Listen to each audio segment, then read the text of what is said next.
Sebelum kita membahas apa agama yang dianut nabi-nabi selain Islam, kita harus mengenal terlebih dahulu apa itu akidah dan syariat.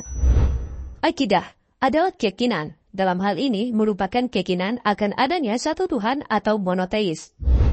Syariat adalah aturan dan hukum-hukum dalam agamanya.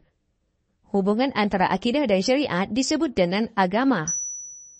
Artinya, seorang yang beragama harus memiliki dua aspek dasar ini, yaitu memiliki keyakinan dan menjalankan serta mematuhi aturan agamanya. Berbicara mengenai agama, Allah berfirman dalam surat Ali Imran ayat 19 yang artinya, sesungguhnya agama yang diridhai di sisi Allah hanyalah Islam. Pertanyaannya, apakah ada agama lain selain Islam? Apakah nabi-nabi terdahulu pernah menamakan keyakinan mereka dengan sebuah nama agama tertentu? Kita mengenal dengan istilah agama Samawi atau agama Abrahamik yang mencakup agama Yahudi, Kristen, dan Islam.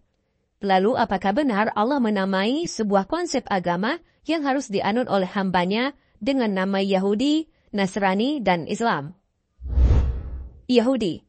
Pernahkah Allah menamai ajaran yang dibawakan oleh Musa dengan nama Yahudi? Faktanya jika kita merujuk kepada Taurat, Allah tidak pernah menamai agama untuk ajaran Taurat ini dengan nama agama Yahudi. Yahudi sendiri berasal dari nama anaknya Yakub yang bernama Yehuda. Yakub sendiri memiliki 12 anak, namun hanya keturunan Yehuda dan Benyamin yang bertahan.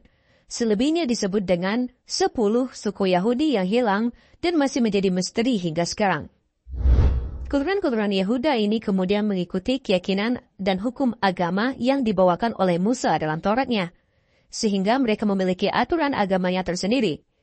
Sehingga yang dimaksud dengan agama Yahudi juga disebut Yudaisme adalah keyakinan dan hukum agama yang dianut oleh orang-orang keturunan Yahudi. Dan seseorang yang disebut Yahudi harus memiliki silsilah keturunan hingga Yehuda ben Israel. Itu juga artinya kita tidak bisa memeluk agama Yahudi, karena agama Yahudi adalah keyakinan yang bersifat kesukuan atau kebangsaan. Itu sebab pula populasi Yahudi di dunia tidak meningkat secara signifikan. Dengan begitu dapat disimpulkan bahwa agama Yahudi bukanlah nama yang diberikan Tuhan, melainkan nama sebuah bangsa, dan Yahudi sendiri merujuk kepada keyakinan yang dianut oleh orang-orang keturunan Yehuda ben Israel. Kristen. Di daerah Arab, Kristen pula disebut dengan Masihiyah, atau Mesihaya dalam bahasa Sriyak, atau Kristen dalam bahasa Belanda, yang berarti pengikut Al-Masih atau Kristus, yakni Nabi Isa atau Yesus. Artinya penyebutan Kristen merujuk kepada sebutan golongan sebuah pengikut. Dalam hal ini Nabi Isa atau Yesus. Itu sama seperti penyebutan Muhammadiyah yang artinya pengikut Nabi Muhammad. Begitu pula Masihiyah artinya pengikut Isa Al-Masih, yang dalam bahasa Belandanya disebut dengan Kristen. Sebutan lain juga muncul dengan istilah Nasrani, yang merujuk kepada Nazaret, tempat Nabi Isa berdakwah. Orang-orang Nasrani artinya orang-orang pengikut Nabi Isa dari Nazaret. Walaupun istilah ini menjadi kontroversi dalam kalangan pengikut Kristen sendiri. Islam. Asal muasal nama Islam sendiri berbeda dengan munculnya nama-nama agama lain. Jika Yahudi muncul karena faktor suku dan Kristen muncul karena faktor sebutan golongan atau pengikut, maka nama Islam diberikan Allah sendiri. Allah berfirman dalam Quran surat Ali Imran ayat 19, Inna dina indallahil Islam, yang artinya, sesungguhnya agama yang diridhai di sisi Allah hanyalah agama Islam. Nah, kalau Yahudi disebut Judaism, ya Kristen disebut Christianity, Hindu disebut dengan Hinduism, dan Buddha disebut dengan Buddhism, maka Islam tetaplah Islam. Tidak bisa disebut dengan Islamism dan lain sebagainya. Karena nama Islam merupakan nama sebuah agama yang diberikan oleh Tuhan secara langsung dan tertulis dalam kitab suci Al-Quran. Pertanyaan berikutnya adalah, lalu apa ajaran keyakinan yang dianut oleh nabi-nabi sebelum kerasulan Nabi Muhammad SAW? Konsep agama sebelum munculnya syariat Islam di mana agama tidak memiliki nama. Hanya ada akidah dan syariat tanpa nama yang khusus. Maksudnya, apa nama agama yang dianut Adam setelah ia menduduki dunia? Lalu, apakah ia ateis? Perlu diketahui dari Adam hingga Isa dan Muhammad SAW, para nabi memiliki keyakinan yang sama, namun dengan syariat yang berbeda. Maksudnya, Adam, Nuh, Musa, Isa, dan Muhammad, mereka memiliki akidah yang sama, yakni menyembah Tuhan yang Esa, atau konsep monoteis. Hanya saja mereka memiliki syariat atau tata aturan agama yang berbeda. Dengan begitu, Adam, Nuh, Ibrahim, Musa, dan Isa juga disebut sebagai Muslim, karena mengimani Tuhan yang sama walaupun dengan syariat yang berbeda.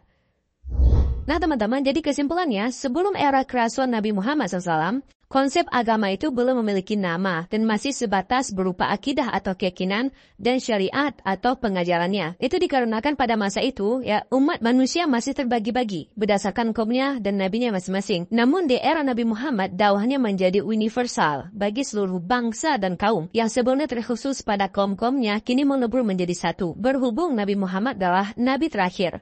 Oleh karenanya, Allah tegaskan kalau syariat yang dibawakan oleh Nabi Muhammad dan keyakinannya dengan nama Islam. Sebelum itu Allah tidak menamakannya karena umat masih terpecah dan syariat atau aturan agamanya masih berbeda-beda antara satu kaum dengan kaum yang lain, antara kaum Nabi Syuaib dengan kaum Nabi Musa dan lain sebagainya. Dan Nabi Muhammad sendiri menganut keyakinan dan ajaran agama Nabi Ibrahim. Keyakinannya Nabi Ibrahim. Sebelum akhirnya dari dirinya Allah beri risalah dinul Islam, syariat agama Islam yang termaktub dalam Al-Quran. Dan berhala sendiri baru masuk ke kota Mekah saat kakeknya Nabi Muhammad masih kecil. Sebelumnya bangsa Arab masih bertauhid dan Nabi Muhammad SAW dengan kakeknya tidak sama sekali menyembah patung karena masih mewarisi ajaran Nabi Ibrahim dan Nabi Ismail. Jadi sebenarnya nama Allah sudah dikenal bahkan sebelum Nabi Muhammad SAW menerima risalah terakhir. Dan dari Adam hingga Nabi Muhammad SAW, mereka itu memiliki keyakinan yang sama, yakni memiliki akidah yang satu dan menyembah Allah yang esa, menyembah Allah yang satu. Hanya saja mereka memiliki syariat atau tata cara ibadah dan aturan beragama yang berbeda. Dan Allah tidak pernah menamakan sebuah konsep agama mereka dengan sebutan khusus apapun. Nah, kemudian ketika risalah kenabian berakhir, yakni pada masa Nabi Muhammad, barulah Allah menamakan keyakinan dan syariat ini dengan cara terang-terangan. Inna dina indallahil Islam. Sesungguhnya agama yang diridhai di sisi Allah adalah agama Islam. Dengan begitu, nabi-nabi sebelumnya juga disebut sebagai Muslim, walaupun mereka tidak menyebutnya dengan sebutan Islam. Karena Muslim itu artinya orang-orang yang berserah diri kepada Allah Subhanahu wa Ta'ala. Seperti itu. Artinya nih teman-teman, intinya, semua nabi itu sama. Semua nabi itu memiliki keyakinan yang sama, akidah yang sama. Mereka menyembah Tuhan yang sama. Oke? Hanya saja mereka itu memiliki syariat yang berbeda, aturan agama, hal-hal yang diharam, hal-hal yang dibolehkan, cara ibadahnya itu mereka memiliki syariat yang berbeda antara satu kaum dengan kaum yang lainnya. Jadi ketika Nabi Muhammad sudah diwahyukan, Al-Quran sudah menjadi nabi, beliau menjadi khatamun anbiya, khatamun nabi, nabi penutup, maka risalah kemudian disatukan dalam Al-Quran dalam yang namanya syariat Islam. Dan ketika itu, barulah nama agama itu dibentuk. Nama agama itu dideklarasikan menjadi dinul Islam, yaitu agama Islam. Mungkin ada yang bertanya, lalu kenapa Nabi Muhammad menyebut nama Tuhan dengan Allah? Padahal Musa menyebut Tuhan dengan sebutan Yahweh atau Yahweh atau Eloh.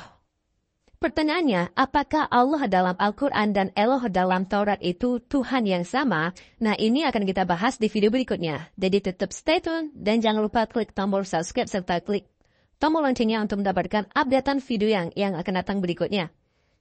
Dan jangan lupa nonton pula video sebelumnya dari Rabbanian Channel berjudul Perbedaan Antara Nabi dan Rasul, serta bedanya antara konsep Nabi dan Rasul dalam agama Kristen dengan konsep Nabi dan Rasul dalam agama Islam.